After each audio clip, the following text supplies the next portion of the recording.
This episode is brought to you by LifeLock. With Cybersecurity Awareness Month winding down, LifeLock wants to remind you to update your software. These updates will patch up security issues that identity thieves can exploit to gain access to your personal info. For comprehensive identity theft protection, there's LifeLock. LifeLock alerts you to more uses of your personal info and fixes issues that arise. Protect your identity today with a 30-day free trial at lifelock.com/podcast. Streaming only on Peacock. Being with Finch felt like I was in some fairy tale. She's like, I write for Grey's Anatomy. I was like, what? Her writing was so highly regarded because Finch had been through so much. A Hollywood writer's life. When you love somebody, you'll ignore red flags so they're hitting you in the head. Filled with fiction. She would do whatever it takes to get ahead. She saw her life like a TV series. I don't know who my wife is. Anatomy of Lies. Streaming October 15th. Only on Peacock. It was all a lie.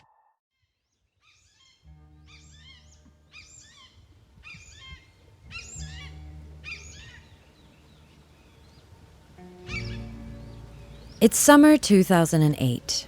Josh is fed up with Mississippi. Again. No job, he tells his girlfriend, Heather. And he heads south, back to Florida. It's a hot day when Josh pulls up in front of Emilia's mom's house north of McIntosh. A house that will play a crucial role in this story.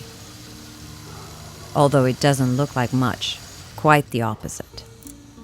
It's falling in. There's holes in the roof. The walls are caving in, literally. This is like a shack in the woods. It's just disgusting.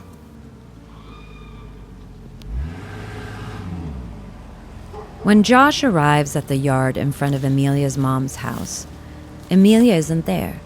Instead, Emilia's mom looks at him, surprised, and says, "Haven't you heard?" Emilia is married. Yes, Emilia has married James Carr and is now called Emilia Carr. Josh learns that she is living a life as a mother of 3 and a housewife. And the first time he sees her as this housewife, she comes out of the house just wearing panties and a bra. And they immediately hook back up.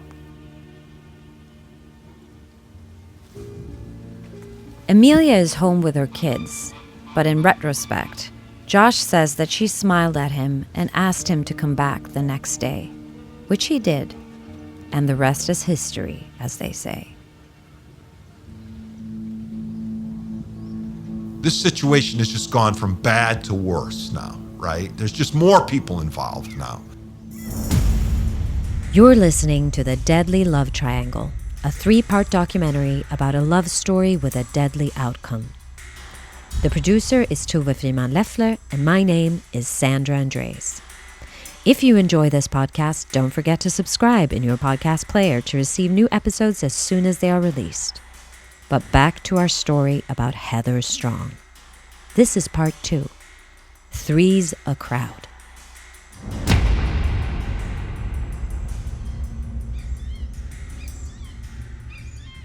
It's a hot summer day in 2008. Citra, Florida is a so-called unincorporated community in Marion County. That means that it is a region not governed by a local municipal corporation. There are many unincorporated communities and areas in the United States and Canada. Most other countries have very few or no unincorporated areas. Here, Heather Strong lives. Yes, you heard it right. Not long after Josh returns to Florida for a job, officially, and for drugs and Emilia, unofficially, Heather follows him. And this becomes a messy time for Heather, Josh, and Emilia. Josh is basically living with Emilia at the time.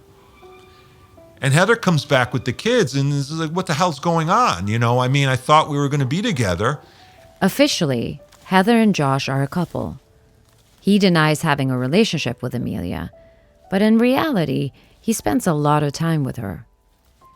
He claims he's out job hunting, but what he's really doing is sneaking off to see Emilia and having sex with her. Heather tries to live her life, working at the Petro, taking care of the children. To be frank, she is struggling. But eventually, she can't take it anymore and confronts Josh about his relationship with Emilia. It leads to a confrontation where Heather and Emilia start texting each other. And according to Josh, Emilia even suggested a threesome between the three of them.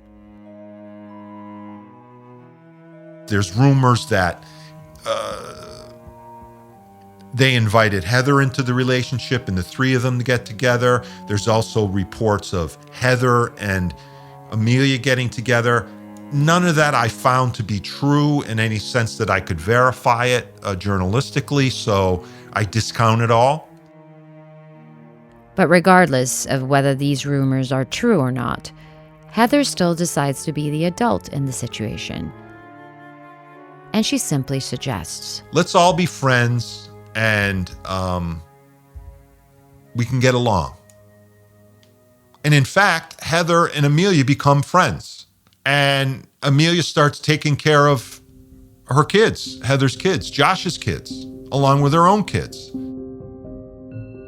For a short period of time, Heather genuinely tries to make the relationship work between her, Emilia, and Josh. And to be honest, having an extra babysitter is not a bad thing at all. Because Josh continues to be a bad father and a bad husband.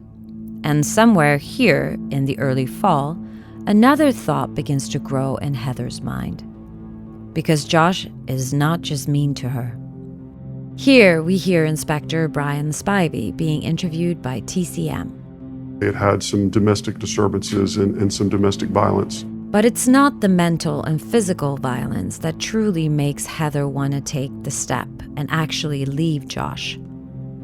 Another thing comes to light in the early autumn of 2008. What does Josh do? He gets Emilia pregnant, of course. Why not add another baby to the situation, right? That's just what this situation needs, another little baby to abuse and to neglect. Heather, she's done with it all now. I'm done now. This is okay. I'm going off on my own now. I'm going to be done with it all now. She's had enough. In hindsight, there have been doubts about whether the child Emilia is carrying is really Josh's. She denies it later. How it really is, perhaps no one knows. But what we do know is that Heather has finally had enough. Enough of infidelity, enough of drugs, and enough of psychological and physical abuse. So, at the end of the summer of 2008, Heather Strong moves in with Ben McCollum. Ben is a slightly older man who lives alone with 2 children. And according to Ben, his and Heather's relationship begins as a strictly professional one. The idea is that Heather will work as a nanny for his children, but this also marks the start of a new and much brighter chapter in Heather's short life. She says she met him online. Ben says they met one night while at a local bar and she was with Josh, so it really doesn't matter how they met. But Ben is this wonderful guy, really. He's sweet, he's older, he owns a business, he's a gentleman, he treats Heather with dignity, with love, respect. Yes, because quite soon, Heather's and Ben's friendship and working relationship grow into something more, even though Heather also continues to be the nanny for his children. In Ben, Heather finds what she has been missing. He's this guy she's been waiting for because Heather is continually trying to better her life. But the thing that keeps getting in the way is Josh. He's attracted to her wholesomeness. She's attracted to the fact that he doesn't hit her, that he treats her and the kids if they were his for his entire life. But there is another aspect that is actually quite important for Heather. He owns his own business and he's not a rich guy, but he has money, so, they can build a life together. And for Heather, who has lived her whole life on the verge of poverty, not knowing if the money will last until the end of the month, and often supporting an abusive husband, for her, this is a dream. She starts wearing more expensive clothes. Shorts from Tommy Hilfiger and t-shirts from Ralph Lauren. Brands she could never afford before, but she has always longed for. But Josh isn't having any of this. I mean, whoa. Yes, even though Heather moves in with Ben under the pretext of being a nanny. And even though Josh, during this period, has a relationship with Emilia, he doesn't look favorably upon Heather and his children now living with a big, stable, and secure man. He's a big dude, so he offers her that protector role against her monster, the tormentor, Josh, and it just seems like, wow, I've met this great guy. And as mentioned before in this documentary, if there's something Josh can't have, he wants it even more. This episode is brought to you by LifeLock. With Cybersecurity Awareness Month winding down, LifeLock wants to remind you to update your software. These updates will patch up security issues that identity thieves can exploit to gain access to your personal info. For comprehensive identity theft protection, there's LifeLock. LifeLock alerts you to more uses of your personal info and fixes issues that arise. Protect your identity today with a 30-day free trial at lifelock.com/podcast. And now he becomes furious. Furious because another man is living with Heather and can give her so much more than he ever could. He told us several different instances where Josh would call the house, call his business, and was constantly threatening him because of the relationship he had with Heather. Ben told us that Josh threatened to burn his business down, several times threatened to kill both him and Heather, and was just extremely jealous over their relationship. You know, he's constantly rolling up to them when they're on a picnic or they're at the store or whatever and threatening Ben, threatening her. You know, he throws rocks at Ben's house, he breaks windows.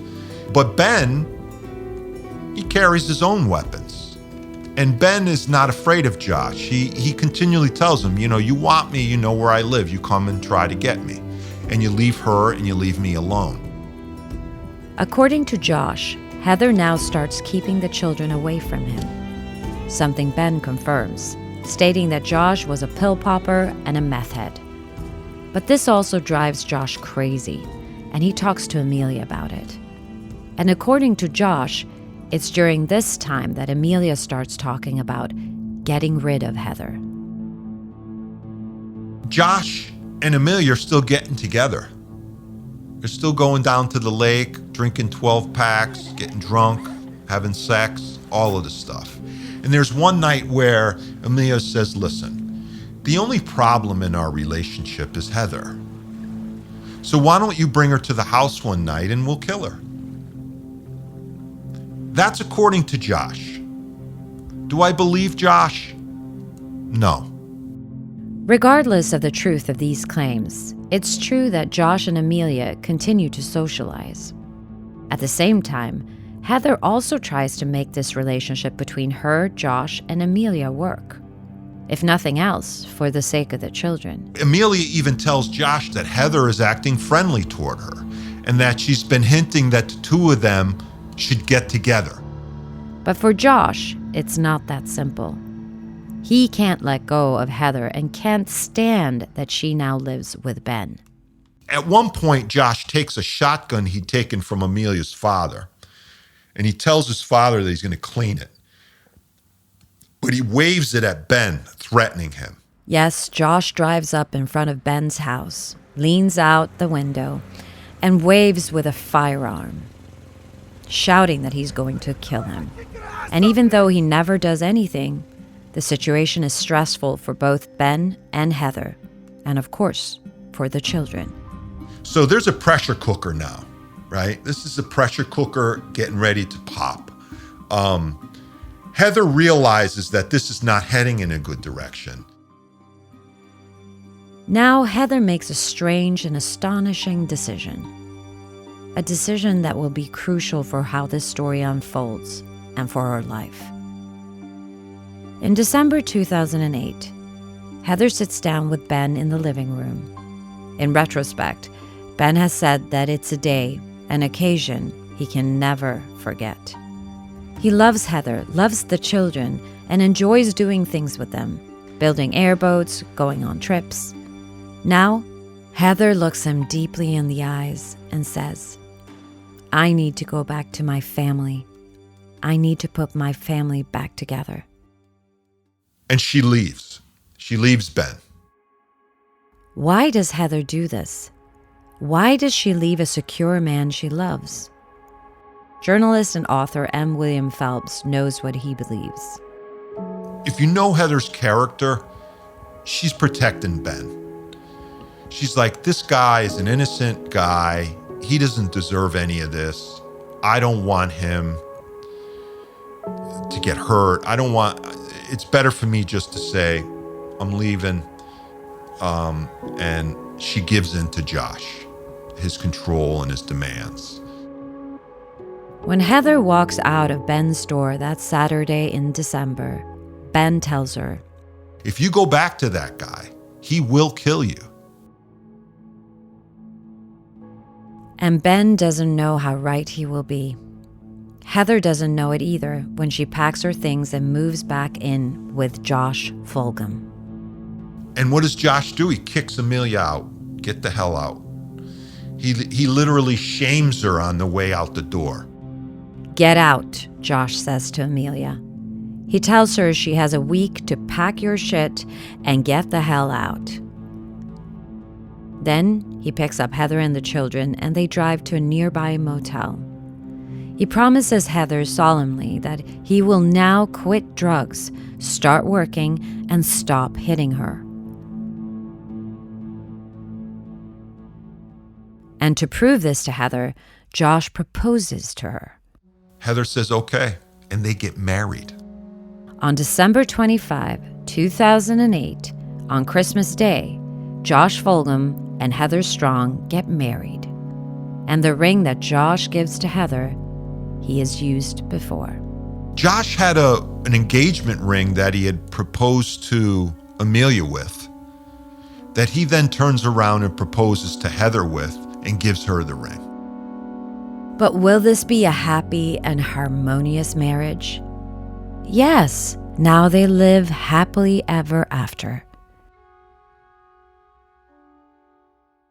No, they don't, of course. Josh is a drug addict and he's a violent abuser.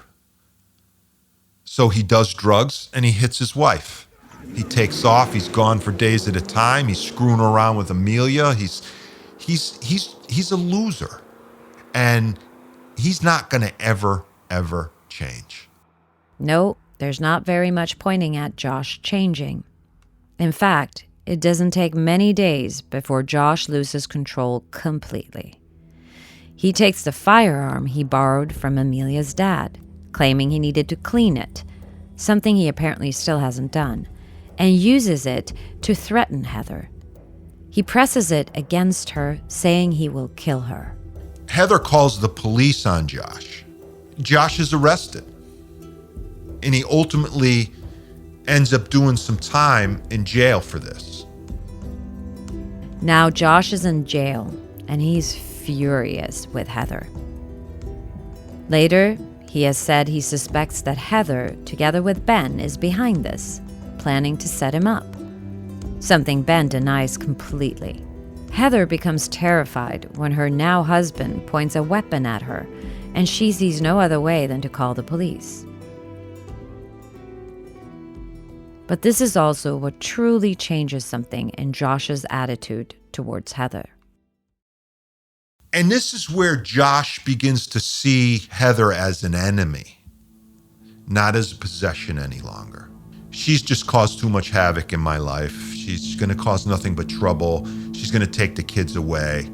She needs to be eliminated. That's kind of the feeling. At the same time, Josh tries to convince Heather to change her mind, to drop the charges by calling her repeatedly from jail. Hello? Hey, please don't hang up. I'm not. I don't mind. Josh, because I can't, you promised me I can't live like this. Well, are you going to push this or what? You're not going to do that, Josh. You're going to kill me when you get out there. Heather's mother remembers the phone calls. He kept talking to Heather, trying to get her to help him get out and to drop the charges. But Heather isn't the only one Josh calls during his month in jail. He also has almost daily contact with Emilia. Josh, on these phone calls, is just really playing it up. He's telling Emilia how much he loves her, how united they are, how closer than ever they are. He's planning a life together with her. At the same time, Josh becomes more convinced of his own delusions about Heather. Josh begins to believe in his paranoid mind, drug addict mind, that she married him in order to control him, and that she never strayed away from Ben, that she'd always stayed with Ben. This causes rage now in him. Anger is now turned into rage inside of him. And he shares the rage in his phone calls with Emilia. He begins to turn Emilia into hating Heather. And he begins to propel this desire that they really need to get rid of her if they're going to want to have a life together. And at the same time, as if we needed more complexity and confusion to this already complicated love story, Heather starts a relationship with James Acom. Do you remember James Acom? He's Emilia's ex and also the father of one of her children. So it just seems like there's this group of people who are just swapping girlfriends and boyfriends. Yes, it is confusing, because in this drama, filled with so much anger and jealousy, they are also all friends. They live in small towns. Everyone knows each other and has known each other for a long time. They talk to each other, and they talk about each other. And now Josh is in custody. He is angry and disappointed with Heather. Emilia is pregnant, possibly with Josh's child, and she is also angry and disappointed. There's also this report that Emilia put a knife to Heather's throat one day and threatened her. Emilia had Heather's hair wrapped around her hand and like this and had the knife to her throat. James Acom recounts the incident in a police interrogation. Well, I had told her, don't do that, whatever you're doing, you're tripping out, you overreacted. So they both calmed down. She told me to get Emilia and get her the hell out of her house. Additionally, Emilia reportedly goes around asking people to do her a favor. James Acom's sister, Kristoffer, tells the police in an interrogation later.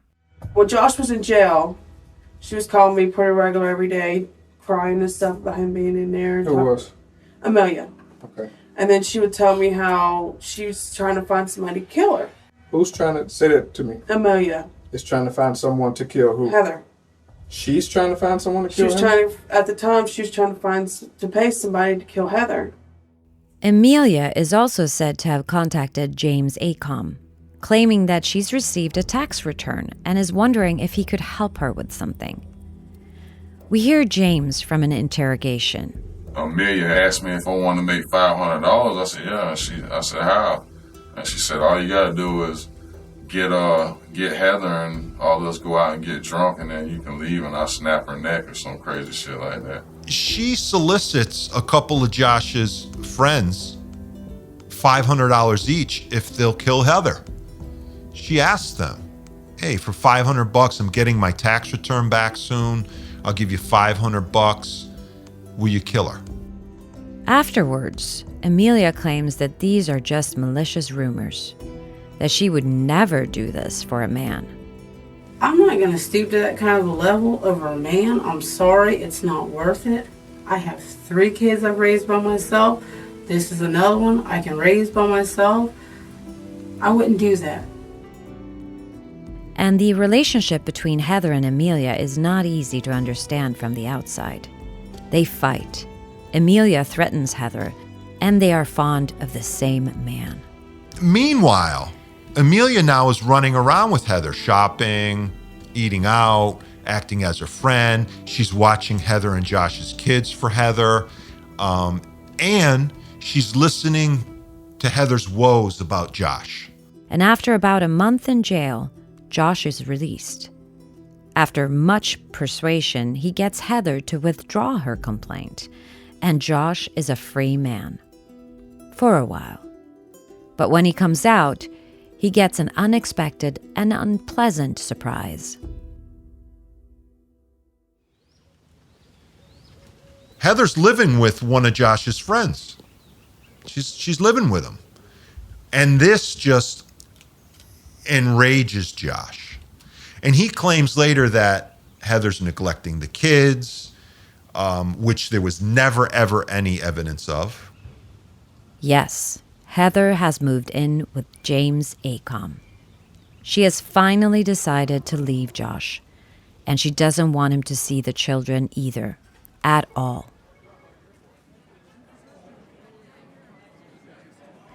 And now it's February 2009. Josh is out of jail. Heather lives with James, but still works at the Petro as a waitress.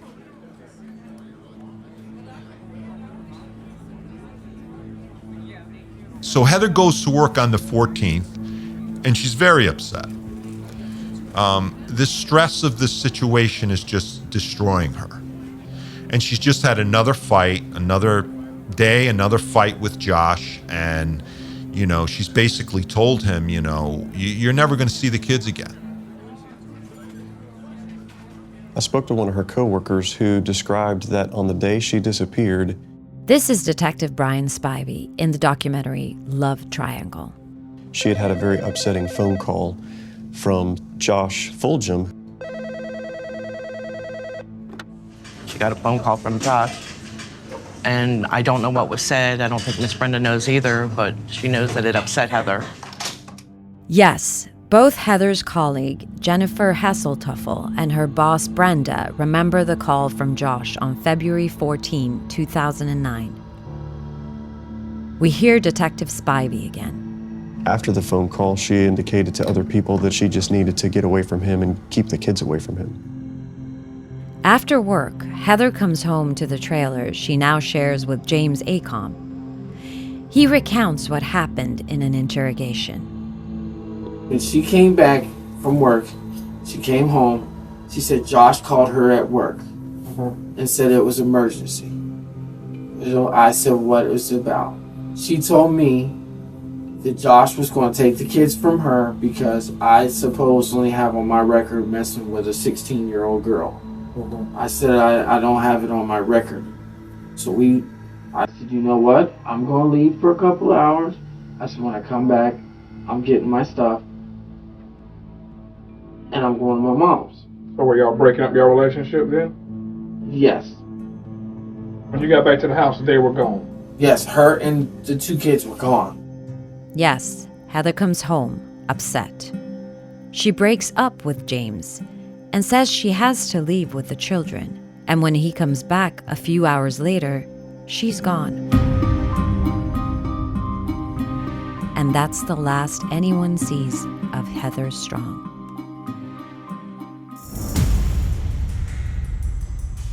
In the next episode, Heather doesn't show up for work that next day. Josh was telling all the other girls that she had just disappeared, that he hadn't heard or seen, and everybody just knew that that wasn't true. That she would never leave her children. Heather would never leave her children. As soon as I read the report, I knew something wasn't right.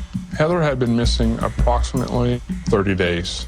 I had a feeling that something bad had happened.